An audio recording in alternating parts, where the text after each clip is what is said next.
there, my name is Kay Byfield, and this is your Art Speak Studio moment from Art Speak Studio in Dallas, Texas. And today I want to talk about why people make art.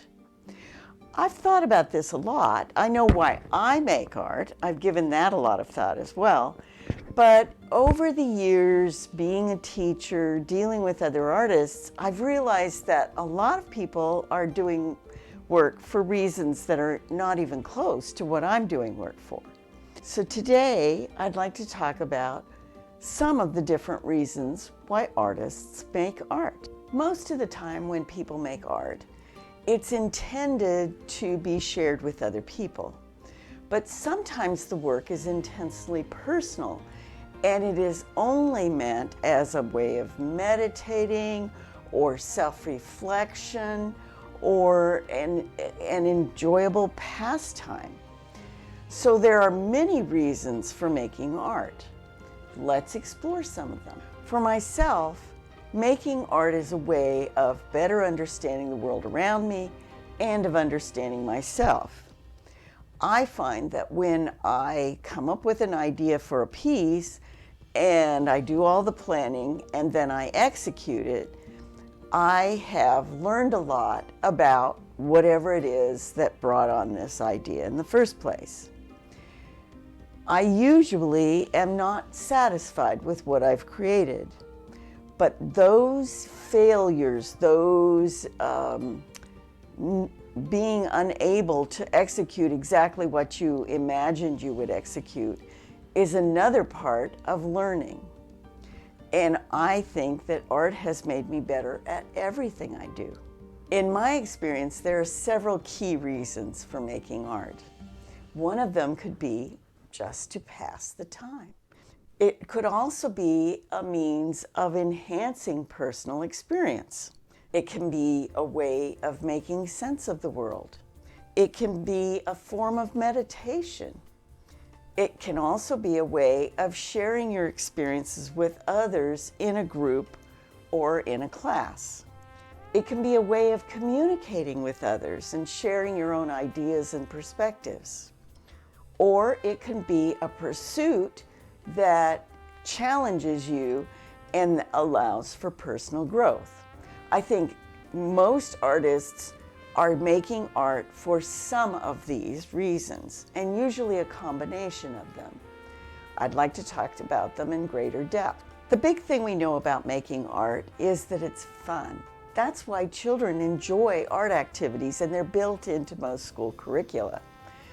They aren't considered a learning experience sometimes, and they should be, because we learn a lot about how to plan resources and develop a plan of execution and evaluate and hand-eye manipulation, and all kinds of other skills are taught by making art. But it's also just plain fun. That's why adult coloring books are so popular, and paint by number sets and craft kits. All of those things tell us that people are willing to spend money on something that they just plain enjoy. Often in my classes, some of the people come in and say the only reason they're taking the class is they just like to make art, and they don't make the time to do that unless they're in a class. Art is fun to do. Art can be a way of enhancing personal experience and really augmenting the way we deal with what's around us. I have, over the years, painted many times with a group where we had a model and we had a limited time, and we tried to capture the look of that model on paper in that amount of time. I also know a lot of people who are urban sketchers, and these groups, which are all over the world, go out on they announce a location, people meet there, and they set up and they draw or they paint in their sketchbooks from what they're seeing. Some people, when they're traveling, you keep a travel journal. All of those ways of expressing yourself and responding to the environment you're in can enhance those experiences. I have a friend who keeps an art journal, and this is the same kind of activity that you would have if you kept a diary or a personal journal, except that she's doing visual pieces, and they are about her responses to the world around her, but not to what's in front of her.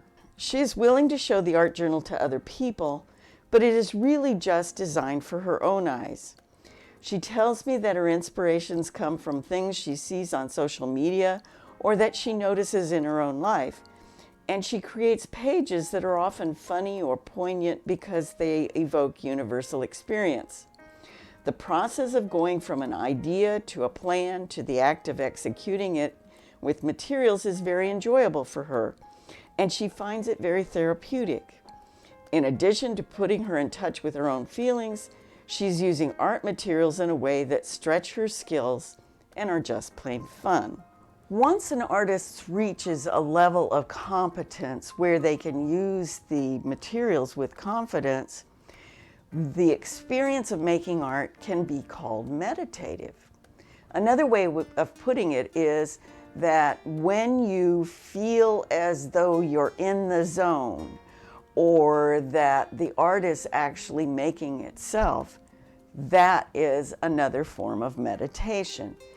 And it allows the mind to expand, to focus, to be truly in the moment, which enriches your experience and can be something that will positively impact you when you go back to your other life.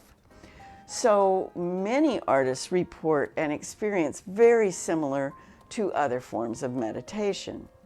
I began teaching within 5 years of when I started painting.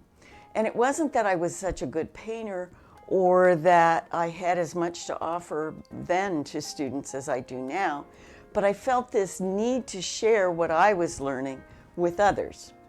I also have always belonged to art associations and other groups of people who share my interest. And this is because art provides a sense of community if you engage that way.